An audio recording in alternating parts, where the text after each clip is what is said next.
Pemirsa, kejadian tidak menyenangkan dialami oleh artis Krishna Mukti. Krishna mengungkap beberapa waktu lalu nomor teleponnya diretas oleh seseorang. Ditemui oleh tim kami kemarin, Krishna yang didampingi kuasa hukumnya Didit Wijayanto mengungkap kronologi kejadian. 6 bulan yang lalu, sekitar 5 atau 6 bulan yang lalu lah gitu. Jadi ada temen gua, ada orang yang mengaku temen gua gitu, yang sudah gua kenal, tiba-tiba mengajak suatu kegiatan, tapi mengharuskan gua itu mengkonfirmasi satu kode yang dikirimkan melalui SMS. Nah, setelah gue mengkonfirmasi kode tersebut, ternyata itu adalah handphone gue tuh dihack.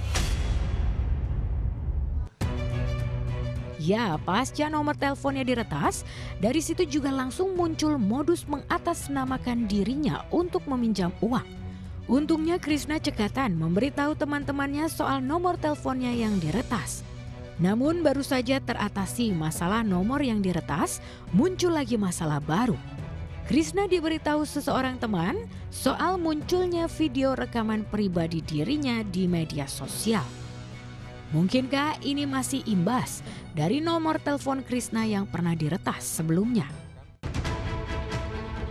Krishna Mukti memang sempat merasa bingung soal video dirinya yang tersebar di Twitter, terlebih dirinya tidak punya akun Twitter.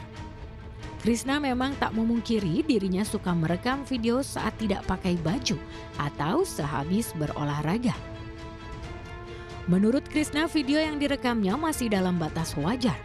Namun di Twitter, sebuah akun diduga mengunggah video Krishna dan diedit dengan video lain seolah-olah menjadi video vulgar. Karena hari pertama gue masih diemin, hari kedua gue diemin, hari ketiga masih diupload juga nih sama akun itu di Twitter itu. Nah, kebetulan gue nggak punya Twitter. Nah, jadi yang atasnya itu adalah benar, itu adalah video gue. Yang bawahnya bukan video gue. Yang tidak ada kepalanya itu bukan videonya Krishna Mukti. Bukan videonya Krishna Mukti.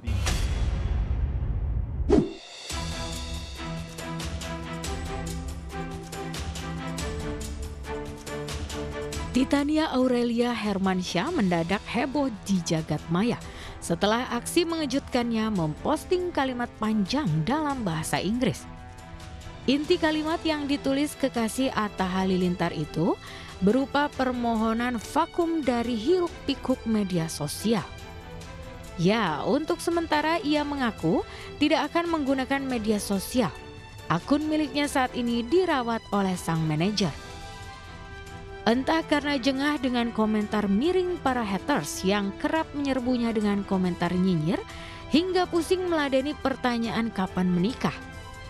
Dugaan lain bisa jadi karena Aurel benar-benar sedang ingin menepi di sebuah pulau terpencil di sekitar Pulau Dewata, Bali setelah pekan lalu baru saja berpisah dari belahan hatinya Atta Halilintar yang memilih tinggal di Jakarta. Pengen juga kita kan ngambil waktu istilahnya ya, me time, istirahat bersama keluarga gitu kan.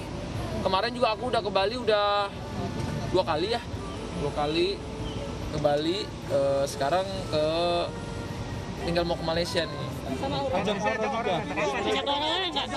Aku sih udah bilang ke dia mau ajak, Sang kekasih Atta Halilintar sendiri memaklumi mengapa Aurel berusaha vakum dari media sosial. Selain untuk memulihkan segala trauma akibat komentar miring para haters, bagi Atta pilihan kekasihnya itu baik untuk merehabilitasi batin yang nyaris setiap hari dijejali konten media sosial, baik berupa kalimat, foto maupun video.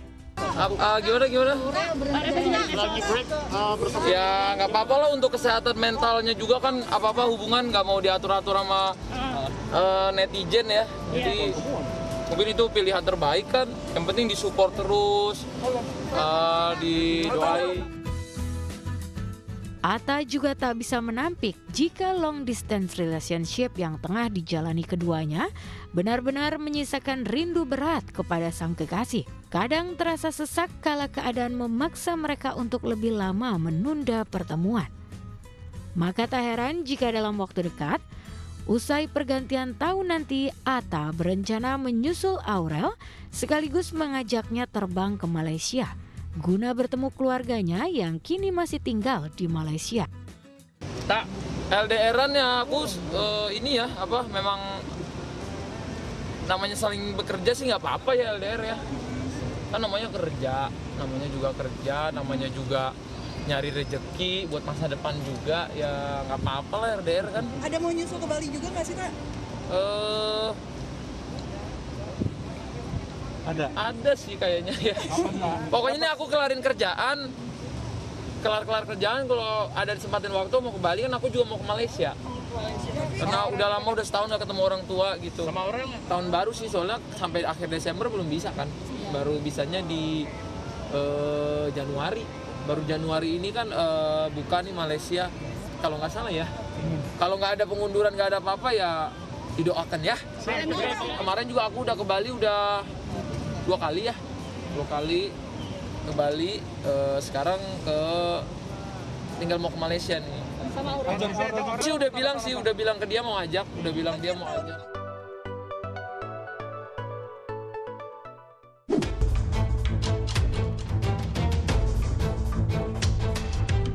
Kasus video asusila mirip artis Gisela Anastasia masih menjadi sorotan publik.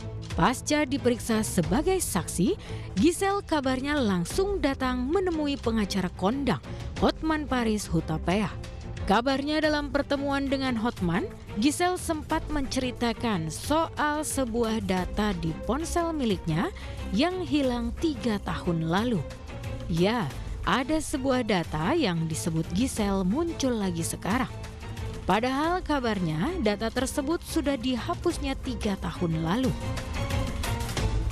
Kepada cewek tersebut, hati-hati, persiapkan tim pengacara kamu. Karena apa? Dulu pernah ada contoh kasus puluhan tahun lalu, yaitu aktor penyanyi AR dan 2 cewek LM sama CT yang salah satu klien saya.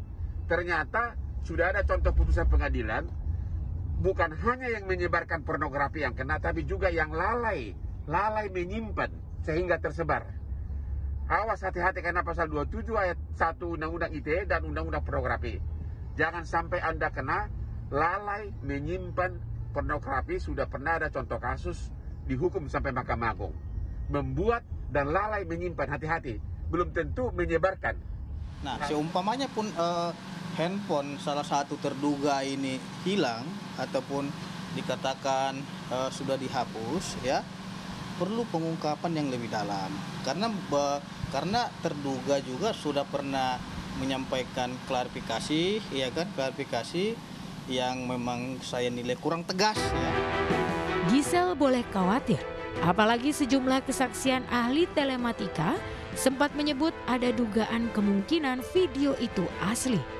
Meski akurasinya masih harus diteliti secara detail. Itu masih bisa kebetulan sama misalnya, tetapi kalau dari kebetulan potongan rambut dan wajah disampaikan itu memang sama. Tapi yang perlu digarisbawahi, hukum pidana kita mengatur tentang ketentuan apabila orang yang ada di dalam video tersebut telah menikah statusnya, maka ada pasal yang dikenakan lagi, itu pasal perzinahan.